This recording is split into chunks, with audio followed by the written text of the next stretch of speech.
मित्रांनो, तुमचं पुन्हा एकदा GB स्टोरी टेलर या यूट्यूब चॅनलवर स्वागत आहे.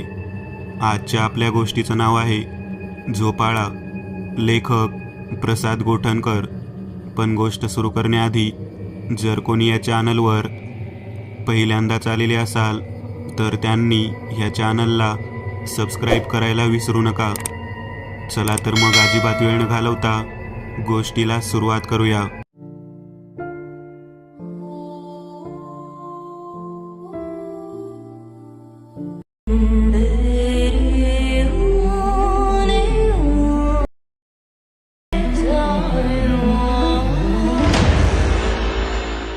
डोंगराच्या कपारीतून आपल्या जादुई सौंदर्याचा वर्षाव करत सूर्यराजा आता मावळतीला लागले होते. आथांग निळेशार सफेद पसरलेले आभाळ आणि त्या सूर्याच्या मावळतीच्या रंगछटा यांच्या मिलापातून पृथ्वीवर स्वर्गाचा अवतार पाहायला मिळत होता. मध्येच एखाद्या मावळतीच्या सूर्यकिरणांच्या लकाकण्याचा देखावा, दूरवर पसरलेले डोंगर रांगा, हवेतील गारवा आणि त्यातच पक्ष्यांच्या किलबिलाटात अद्भुत जादुई सौंदर्याने भारलेला तो लोणावळ्याचा निसर्ग म्हणजे जणू स्वर्गच. नेहमीच्या धकाधकीच्या जीवनातून थोडासा विरंगुळा असावा म्हणून मी आणि रीटा आपल्या 10 वर्षाच्या मुलीसोबत विकेंडसाठी आले होते. दिवाळी नुकती झाली असल्यामुळे हवेत गारवा चांगला जाणवत होता. त्यात मुळातच थंड हवेचे ठिकाण म्हणून नावारूपाला आलेलं लोणावळा हे सर्वच नवदाम्पत्यांना, कॉलेज स्टुडंटला आणि तरुणाईला साथ घालत असत. आजही तुफान गर्दी लोणावळ्याला झाली होती. पण नेहमी हॉटेलमध्ये राहून कंटाळलेले आम्ही यावेळी मात्र एक छोटं घर घेतलं होतं. गावाचा परिचय करून देणारं ते घर माडाच्या झालेल्या बांबू आणि दगड मातीने बनवलेलं दिसत असलं तरी आतून मात्र सर्व सुखसुविधांनी परिपूर्ण होतं. सूर्यास्ताच्या त्या बेभान होऊन बरसणाऱ्या सौंदर्याच्या आविष्कारात न्हावून निघत मी आणि रीटा एकमेकाला बिलगून एका कठड्याला समोरून टेकून उभे होतो, तर छोटी कनिका माझ्या डाव्या बाजूला बिलगून उभी होती. मध्येच एखाद्या रंगछटेच्या आविष्काराकडे बोट करून आनंदाने काही दोघांना पण सांगत होती. कनिकाला आनंदात बघून आम्ही पण आपल्या मुलीकडे कुतूहलाने बघत तिच्या आनंदात आणि भाबड्या प्रश्नात सामावून जात होतो. मध्येच एखादं नवदाम्पत्य बाजूने हातात हात घेऊन चालत जात होतं. त्यांना पाहून मी आणि रीटाने एकमेकांकडे पाहिलं आणि गालात हसत रीटाने माझ्या खांद्यावर आपलं डोकं ठेवलं. लोणावळा जादुई सौंदर्य नगरी, निसर्गाच्या मुक्त उधळणीचं एक चालतं बोलतं जग.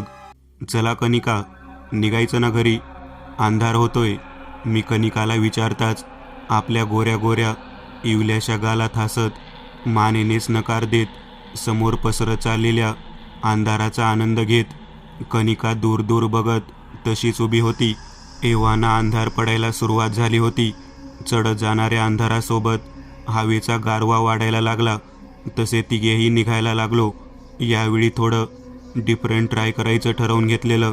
घर थोडंसं हॉटेल्सच्या माहोलपासून लांबच होतं. निसर्गाच्या कुशीत आजूबाजूला अंतर ठेवून पण बऱ्यापैकी लांब असलेली घरं होती.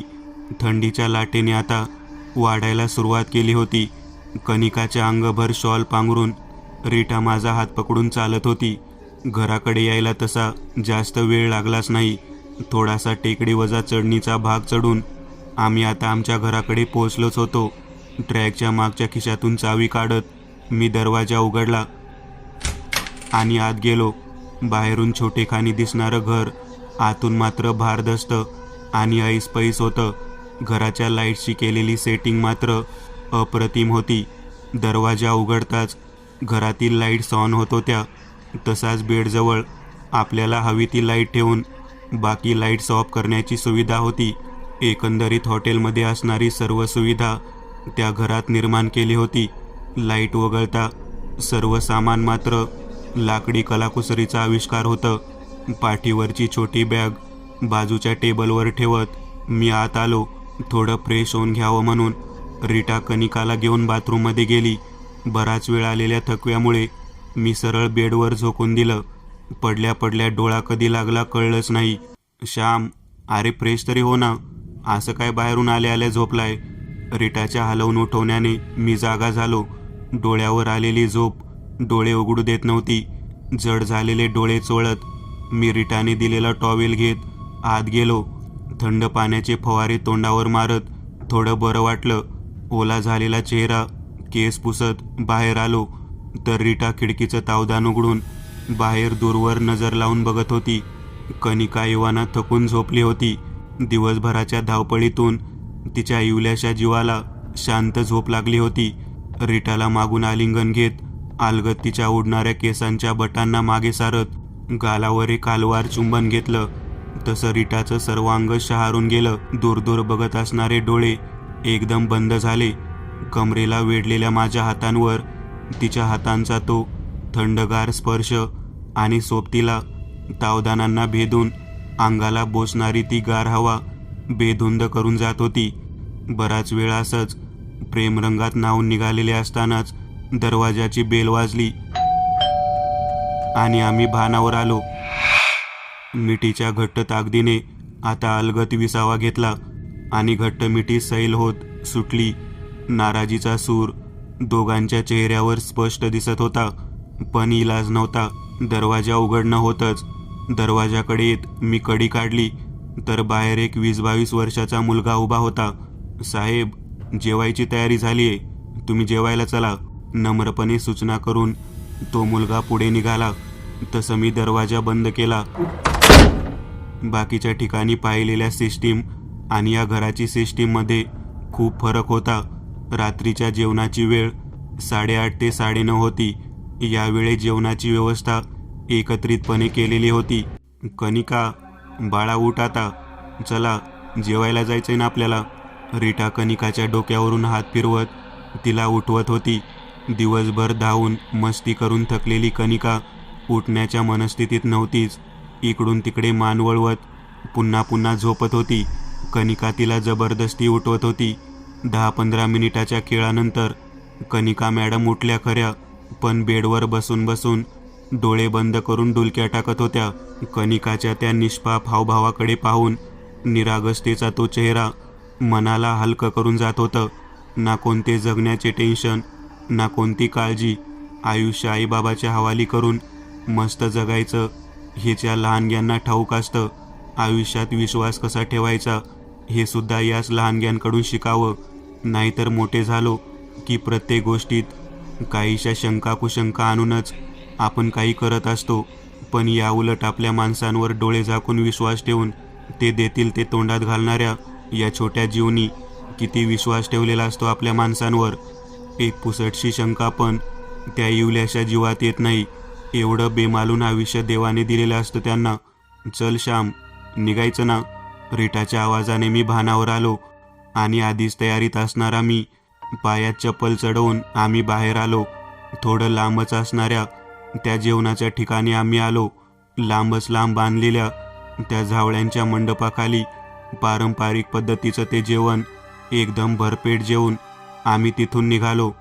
थोडा वेळ फिरावं त्या बोचऱ्या थंडीत म्हणून आम्ही घराच्या बाजूलाच फिरत राहिलो.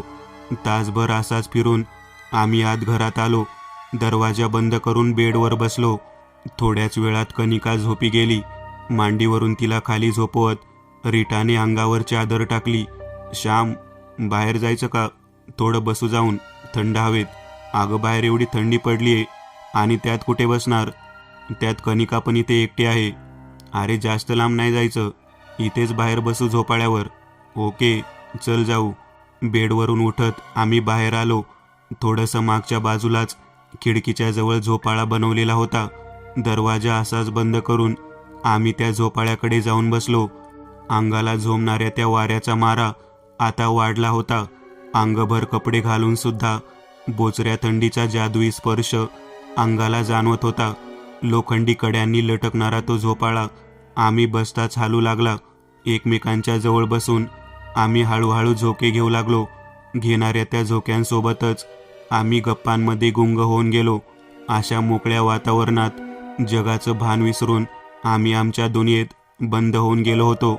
श्याम, श्याम, रीटाच्या त्या अचानक किंकाळीने मी भानावर आलो. खांद्यावर ठेवलेलं डोकं बाजूला करत मी खाडकन डोळे उघडले. रीटा घामाघूम होऊन समोरच्या अंधारात तोंडावर हात घेऊन पाहत होती शून्य नजरेने. रीटा, काय झालं? श्याम, तिकडे कोणी आहे? अगं कुठे तिकडे? आणि एवढ्या रात्री कोण असणार? श्याम, ट्रस्ट मी डिअर, कोणी आहे. मी पाहिलं माझ्या डोळ्यांनी. ओके ओके, तू शांत हो बघू. एवढ्या थंडीत सुद्धा रीटाला घाम सुटला होता. याचा अर्थ नक्कीच काही विचित्र घडलं होतं. त्याशिवाय असं काही होणं शक्यच नाही. पण या अंधारात आता कोणी येण्याचं पण काही कारण नव्हतं. रात्र पण बरीच झाली होती. मध्येच रातकिड्यांचा आवाज सोडला तर बाकी सर्वत्र शांतता होती. आणि त्यात आमचं घर शेवटचं असल्याने आजूबाजूला पण कोणी नव्हतं. मग रीटाला नक्की काय दिसलं असेल? श्याम, अरे ती कोण होती यार? आपल्याकडे बघत होती. रीटा, कोण होती तिकडे? अगं एवढ्या रात्री कोणी काय येईल? तुला भास झालाय? चल आपण आज जाऊ. नाही श्याम, मला भास नाही झाला. मी खरं बोलते. मी पाहिलं रे तिला. ओके, तू शांत हो. आपण आज जाऊ, चल. रीटाला खांद्याला पकडत आम्ही आत आलो. रीटाचं शरीर आता गरम झालं होतं. संपूर्ण अंगभर घामाच्या धारा लागल्या होत्या. डोळ्यातून येणाऱ्या आसवांनी मी अजूनच अस्वस्थ झालो होतो. नक्की काय झालं कळायला मार्ग नव्हता. हे घे, पाणी पी थोडं. बाजूच्या तांब्यातलं पाणी रीटाला दिलं तसं ती थोडी शांत झाली. टॉवेलने आलेला घाम पुसून काढला. पण शरीराची धडधड आणि श्वासांची वाढलेली गती रीटा खूपच घाबरलीये हे सांगून जात होती. असं काय पाहिलं असेल तिनं नक्की? आर यू ओके ना रीटा? तोंडावर हात फिरवत तिला जवळ घेतलं. श्याम, आपण जाऊया इथून. अरे ती कोणीतरी होती रे. ठीक आहे, तू आधी रडू नकोस बघू. मला नीट सांग, नक्की काय पाहिलं तू? श्याम, आपण बोलत असताना तू माझ्या खांद्यावर डोकं ठेवून झोपलास. आणि तसेच आपण बोलत असताना कधीपासून ते माहीत नाही, पण जेव्हा मी त्या बाजूला पाहिलं तेव्हा त्या झाडाच्या मागून कोणी पलीकडच्या बाजूला जाताना दिसलं.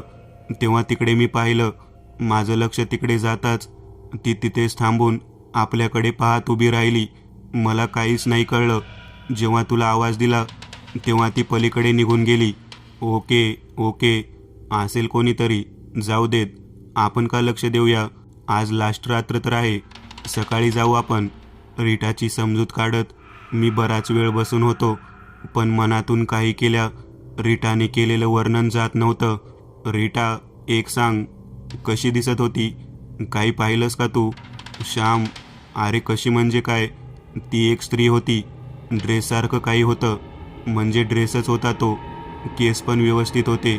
एकंदरीत कोणी भुताटकी वाटावं असं काहीच नाही. ती एक चांगली मुलगी वाटत होती अरे. पण तिच्या त्या विचित्र वागण्यानं, म्हणजे ती जसं बघत होती त्यामुळे मला भीती वाटली. ओके, जाऊ दे, तू आराम कर. रीटा आता थोडी सावरली होती. तिला कणिकाच्या बाजूला झोपवून अंगावर चादर ओढली आणि बाजूलाच मी सुद्धा आडवा झालो. असं काही होईल असं स्वप्नातसुद्धा वाटत नव्हतं. पण नक्की वर्णन जसं सांगते तशीच होती का ती? जर तशीच असेल तर ती एवढ्या रात्री इकडे काय करत होती? आणि ती कधीपासून असं बघत असेल आम्हाला काय माहीत. रीटा जेवढी घाबरली त्याकडे पाहिलं तर काही विचित्र नक्कीच पाहिले तिने, जे तिला सांगायला भीती वाटते किंवा ती सांगत नाहीये. कारण अशा छोट्याशा घटनेने रीटा घाबरणार नाही हे मला माहीत होतं. रीटाने फक्त त्या स्त्रीला पाहिलं नाहीये, तर त्यापेक्षा काही वेगळं आहे हे मला कळलं होतं. पण नेमकं काय माहीत नाही. थोडा वेळ असाच विचार करत पडून राहिलो. कूस बदलून विचाराची गुंगी आणि दिवसभराचा थकवा या झोपेच्या अधीन कधी झालो कळलेच नाही. किती वाजले काही कळलं नाही. पण काहीशा हसण्याच्या आवाजाने जाग आली. जड झालेले डोळे किलकिले करत उघडण्याचा प्रयत्न करत अर्धवट मिटलेल्या डोळ्यांनी पाहिलं तर रीटा बाजूला झोपलेली होती. तिच्या डाव्या बाजूला झोपलेली कणिका पण झोपली असेल असं समजून मी पुन्हा डोळे बंद केले. काहीच क्षण गेले असतील, पण आता पुन्हा तसाच हसण्याचा आवाज आला. थोडा वेळ मी काहीच हालचाल न करता ऐकत राहिलो, पण आवाज क्षणात बंद होत होता. श्याम, उठ श्याम. रीटा दचकून जागी होऊन मला हलवून जागी करत होती. आधी जागा असलेलो मी पटकन उठून बसलो. श्याम, आवाज ऐकलास? अरे कनिकाचा आवाज आहे. कनिका, रीटाने बोलताच आमचं लक्ष एकदम कनिका झोपलेली तिकडे गेलं, पण कनिका जागेवर नव्हती. अंगावरची चादर झटकन बाजूला सारत आम्ही दोघे एकमेकांकडे बघत राहिलो. कनिका, ए कनिका बाळा.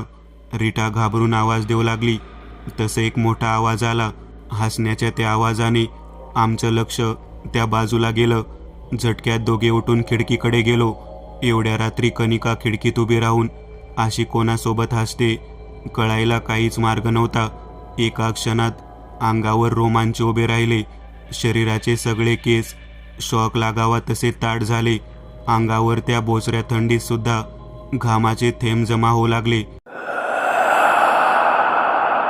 नेमकं काय होतंय कळत नव्हतं. आधी रीटा आणि आता कनिका. डोकं बधीर व्हायला लागलं. रीटाच्या डोळ्यातून पाणी निघत होतं. तिला गप्प राहायला सांगून पण ती कनिकाकडे पाहून फक्त रडत होती.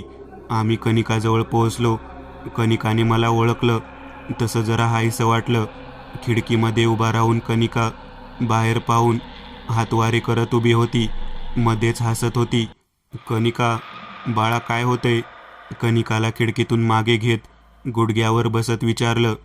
काही नाही बाबा, ते बघा ना तिकडे झोपाळ्यावर कोणीतरी बसलंय. कोण आहे कनिका बाळा? अगं आता रात्र आहे, असं उठून बाहेर बघायचं नसतं बाळा. बाबा, अरे मी नाही उठले, त्यांनीच मला नेलं उठवून तिकडे.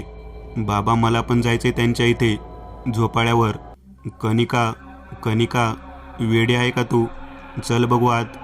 कनिकाला हाताला पकडून आत आणताच कनिका बाहेर बघून हातवारे करते याचा भास झाला आणि कनिकाचा हात सोडला.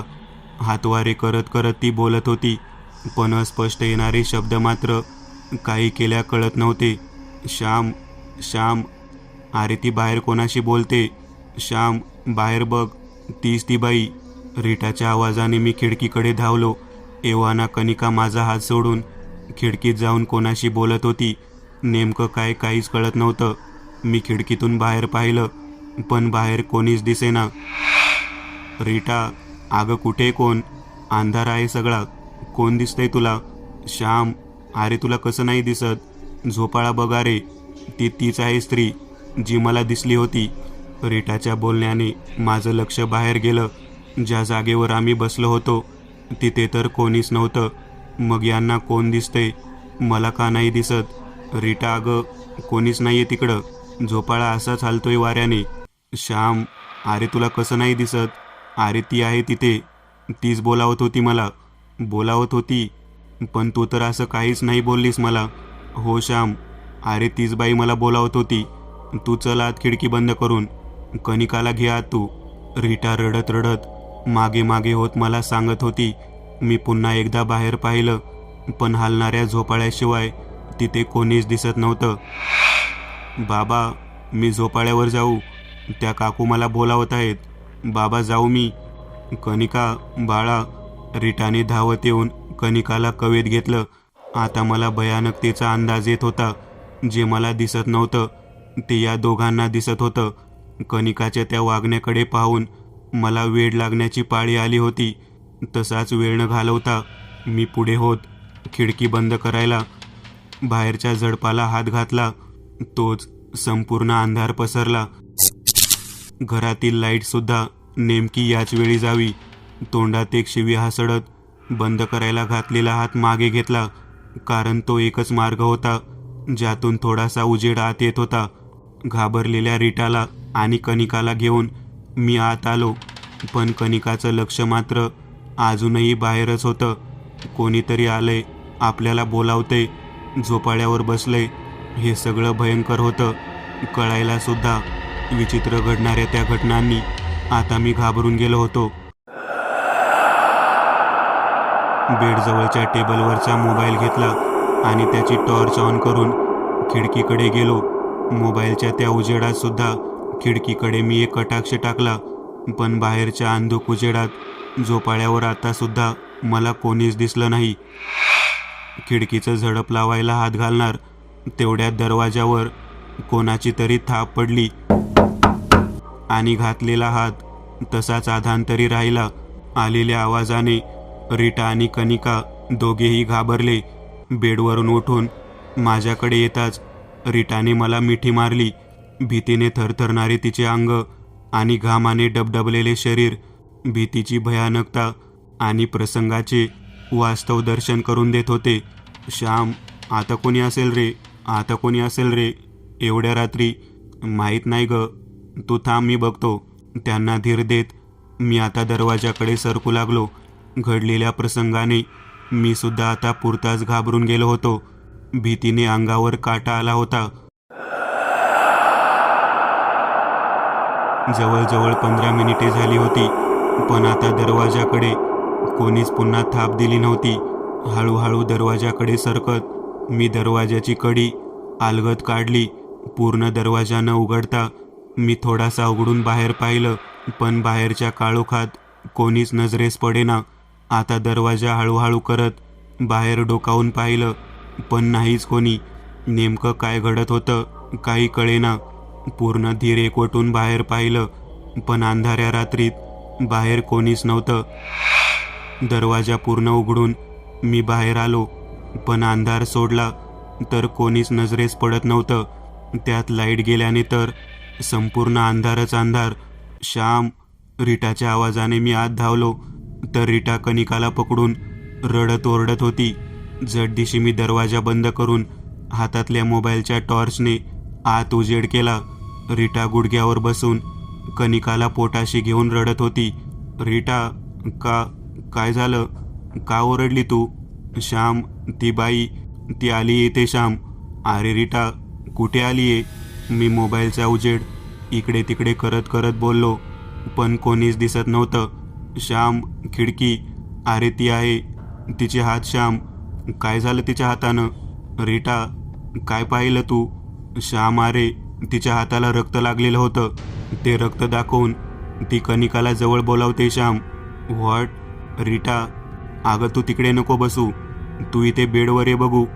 साला काय फालतू लाईट पण आहे, नेमकी याच वेळी कशी गेली? या सगळ्या प्रकाराने एक लघुशंकेची कळ आली.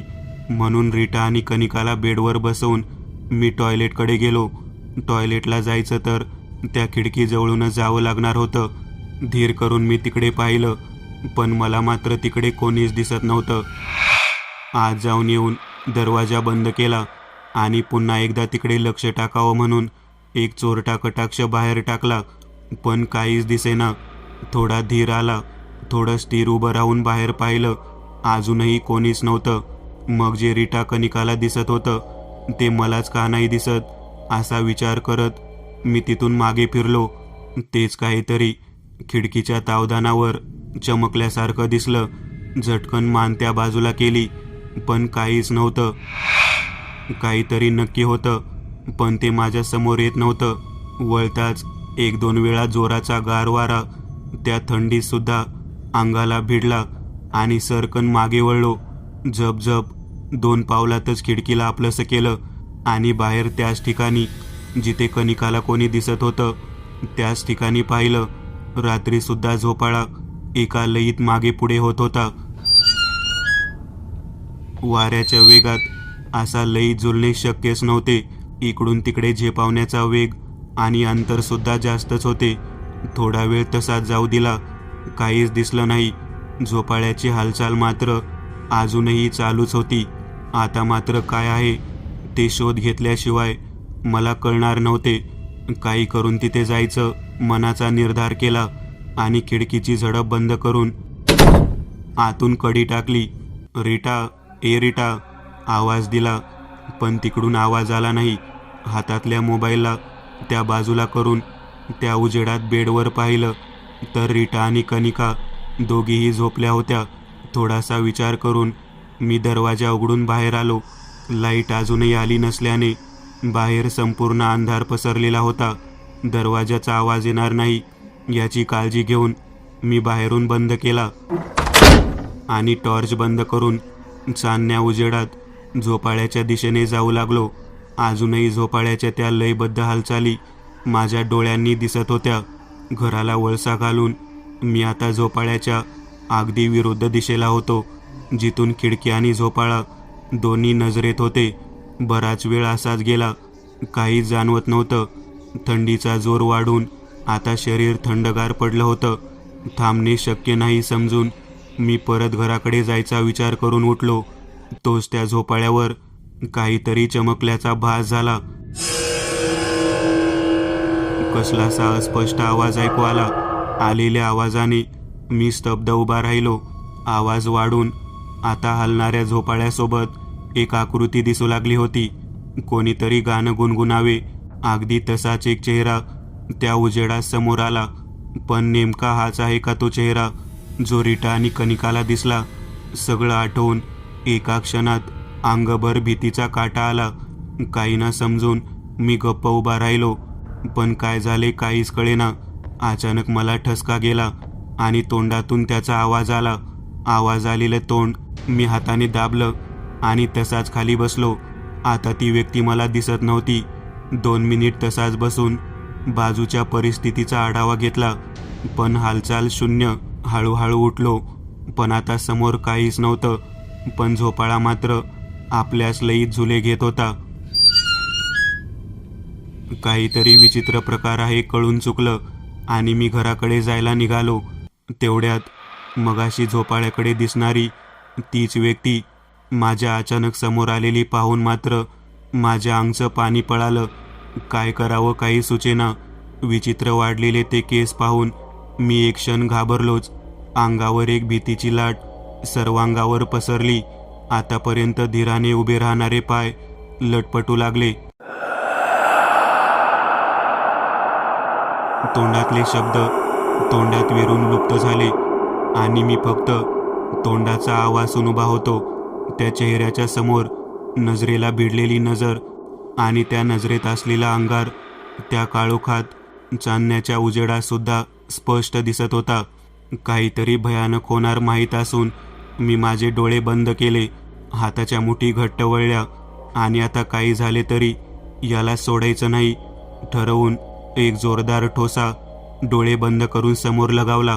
पण लगावलेला ठोसा एवढा जोरदार होता की त्या वेगाने मीच पुढच्या बाजूला ढेपाळलो.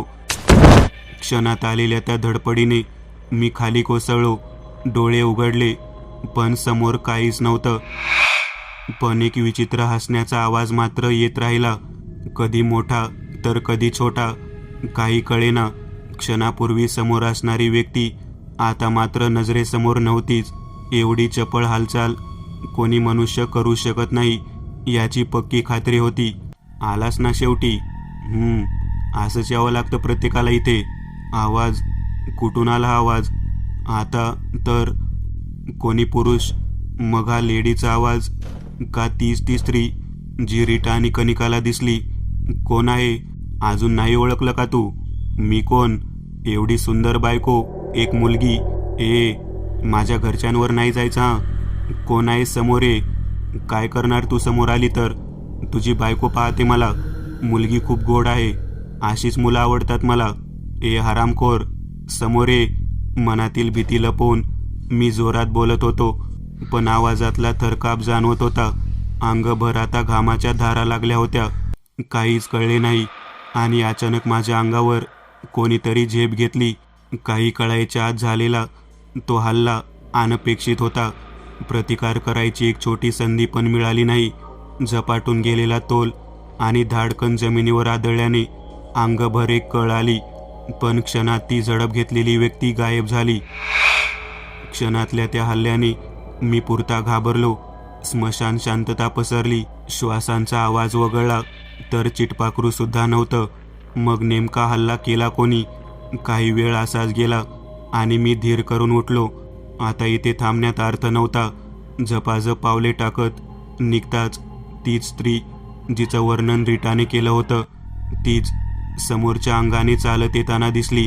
ड्रेस घातलेली, केस व्यवस्थित सेट केलेले पाहून कोणालाही एक सुशिक्षित वाटावी अगदी तशीच ती स्त्री माझ्या समोर येत होती. पायाची लटपट वाढायला लागली. तसं मी एक एक पाऊल मागे झालो. बधीर झालेला मेंदू आता मात्र काहीच काम करत नव्हता. श्वासांची वाढलेली धडधड एवढी वाढली होती की बाजूला कोणी असतं तर ऐकू जाईल. आजपर्यंत अनेक वेळा ऐकलं होतं, भुताटकी, चेटकीन, डाकीन असले सगळे प्रकार हे.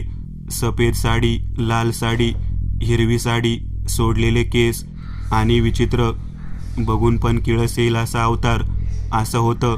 पण या ठिकाणी मात्र असला कोणताच प्रकार दिसला नाही.